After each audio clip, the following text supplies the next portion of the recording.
I have decided to stop acting. I'm done.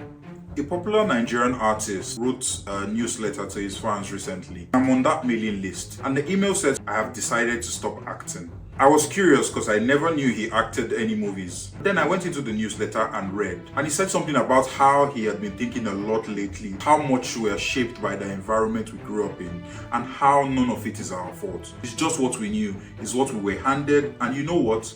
Nothing happens by chance. And I agree. Nothing happens by chance. We tend to live our lives based on what is expected of us in the environment or what people think we should be doing at certain times. But most of the time, we forget about all the experiences we had at different times and how they all add up together. And I was just reading through that newsletter and I realized how performative a lot of the things that we do are. A lot of the things we present are based on what we think people want to see, not as a result of the things that we know or the things that we are made of. These are the type of things that people are wearing now, so I'm going to wear that. These are the type of things that people are saying now, so I'm going to say that. These are the type of holidays that people are going on now, so I'm going to go on those type of holidays. But you forget how special or how important your person is, how relevant your experiences are, and how important it could be in helping someone else on their journey. If you do not live your truth, how can someone else buy into your story and then understand how relevant their own journey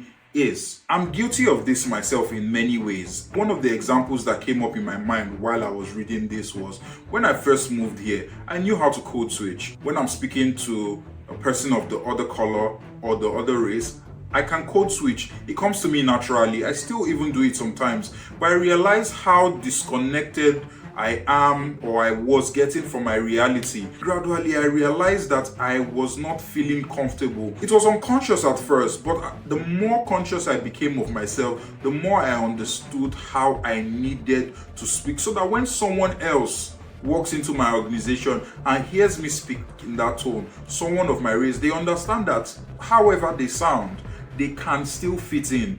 They do not stand out because of how they speak.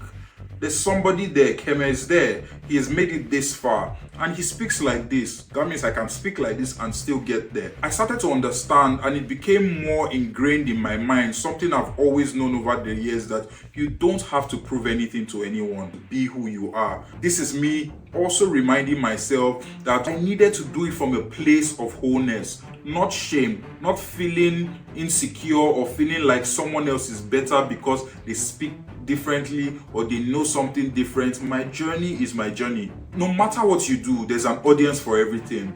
There's a space for your story. And if your journey doesn't look like anyone else's story, maybe that's exactly what makes it special. That's your edge. That's the energy, the strength that you have in any situation. That's your magic. That's your divine fingerprints. So these days, I'm just being who I am. I've always been, but I'm basking in it even more. And I'm giving myself the freedom to do anything I want to do as long as I add value as I go. I need to be reminded daily that there's no need to act for anyone. There's no need to pretend to be anything I'm not. There's no need to act like I don't feel something. If I feel it, I'm going to express it. I have decided to stop acting. I am done.